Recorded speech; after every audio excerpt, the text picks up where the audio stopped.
Tuhan Yesus Kristus, selamat berjumpa kembali di dalam renungan pagi hari ini. Sebelum kita membaca dan merenungkan firman Tuhan, marilah kita bersama-sama mempersiapkan hati dan pikiran kita dan memohon tuntunan Roh Kudus. Mari kita berdoa. Allah Bapa kami yang di sorga, terpujilah nama-Mu. Dengan penuh kerendahan hati, kami mau datang menghadap-Mu, dan kami mau berterima kasih atas segala curahan kasih yang boleh kami terima sampai detik ini.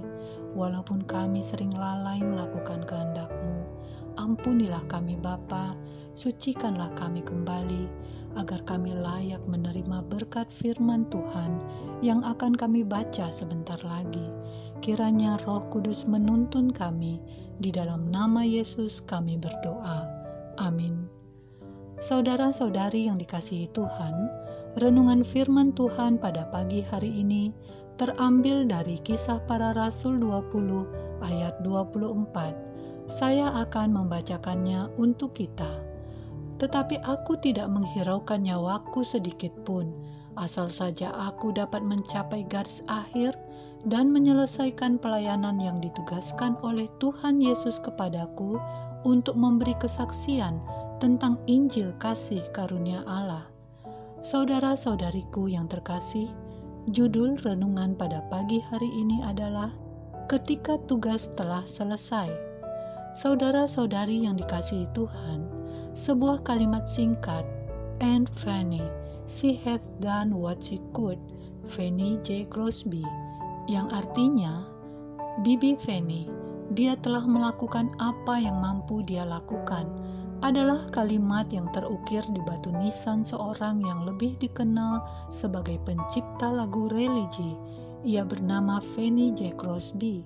Karena begitu banyak lagu ciptaannya, Fanny J. Crosby dijuluki ratu penulis lagu gospel. Di setiap dia mau membuat lagu, ia selalu memulainya dengan berdoa. Melalui lagu yang ditulisnya, ia membuat target untuk memenangkan jutaan jiwa kepada Kristus.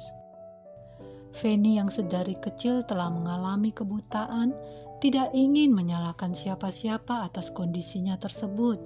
Bahkan sejak umur 8 tahun, dari puisi yang dibuatnya, dapat diketahui bahwa ia sudah mempunyai kesadaran akan kebutaannya itu adalah kehendak Allah, dan ia sangat bersyukur atas kondisinya itu.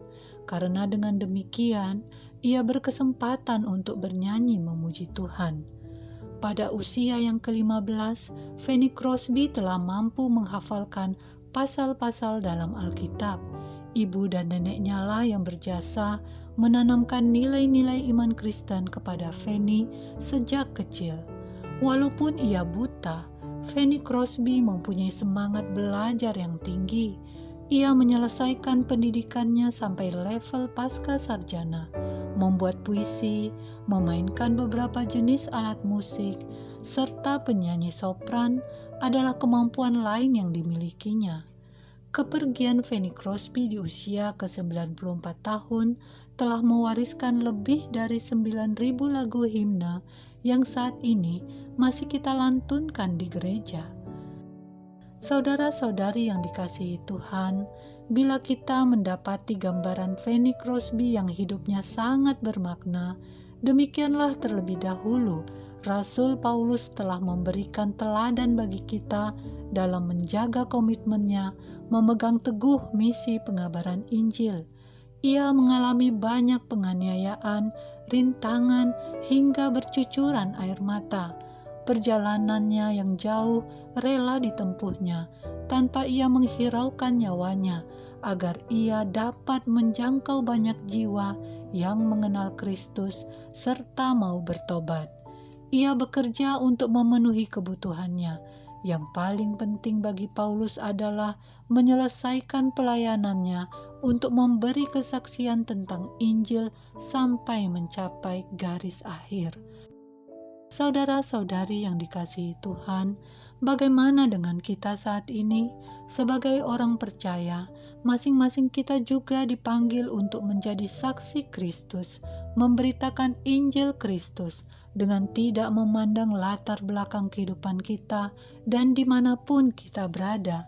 Semua dapat kita pakai sebagai wadah pengabaran Injil, maka kita perlu terlebih dahulu menambah pengetahuan, membaca, dan mempelajari firman Tuhan. Saudara-saudari yang dikasihi Tuhan, Fanny Crosby yang tanpa penglihatan mampu menghafal banyak kitab. Tanpa penglihatan, ia mampu merangkai kata dan nada, sehingga bermunculan lagu pujian kepada Tuhan yang membawa orang mempercayai Kristus. Ketika tugasnya telah selesai, ia pun siap pergi dan meninggalkan warisan indah untuk kita. Kita yang sempurna fisik ini juga dapat dipakai Tuhan dan akan disertainya untuk melaksanakan kehendak-Nya, menjadi saksinya, apabila dengan sungguh dan kerendahan hati kita mau melayani Tuhan. Segeralah menetapkan tujuan hidup yang melayani itu, sehingga ketika tugas telah selesai, kita benar-benar mencapai garis akhir pelayanan kita. Demikianlah renungan pada pagi hari ini. Tuhan memberkati. Kita akan menutup renungan dalam doa, tetapi jika saudara ingin didoakan secara khusus, hubungi email kami. Kerinduan kami agar channel ini menjadi berkat bagi banyak orang. Mari kita berdoa. Ya Tuhan, terima kasih untuk bacaan firman-Mu pagi ini, yang mengingatkan agar kami senantiasa setia di dalam pengabaran Injil, sebagaimana Rasul Paulus yang dengan kerendahan hatinya melayani Tuhan. Dengan memahami dan melakukannya, maka kehidupan kami akan menjadi kehidupan yang seturut kehendak-Mu.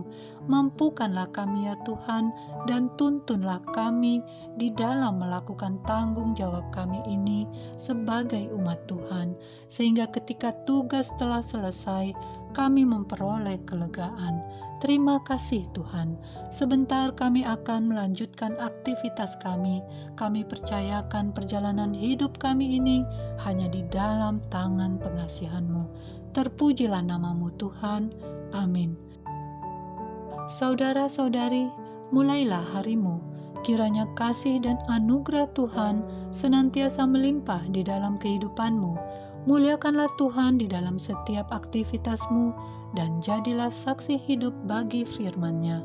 Roh Kudus menyertai kita semua.